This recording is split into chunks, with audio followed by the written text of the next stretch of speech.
নুহুর দলেরা জান্নাতি হবে, যে ওনার পথ অনুসরণ করে চলবে। সুহাদা যারা ইসলামের জন্য শহীদ হয়েছেন, জীবনটা উৎসর্গ করে দিয়েছেন। আর একটা হচ্ছে লাস্ট হচ্ছে সলেহীন। ওই সলেহীনের দলে যদি আমরা পড়ি তবে আমাদের জান্নাত পাওয়া যাবে।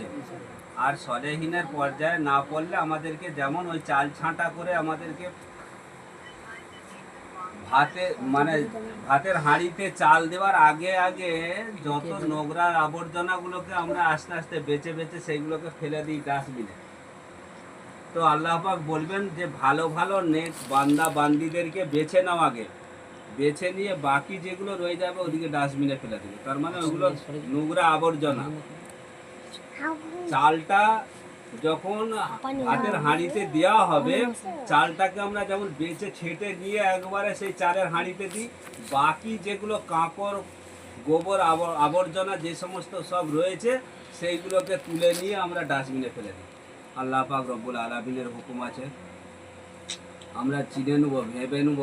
আমাদেরকে দেমাগ দিয়েছে, বুদ্ধি দিয়েছেন, বিবেক দিয়েছেন, ভালো মন্দ বিচার করার ক্ষমতা আল্লাহ পাক আমাদেরকে দান করেছেন। যার কারণে আল্লাহ পাক 30টা পারা কোরআন আমাদের কাছে আজকে বিদ্যমান। এই কোরআন অনুযায়ী যদি আমরা চলি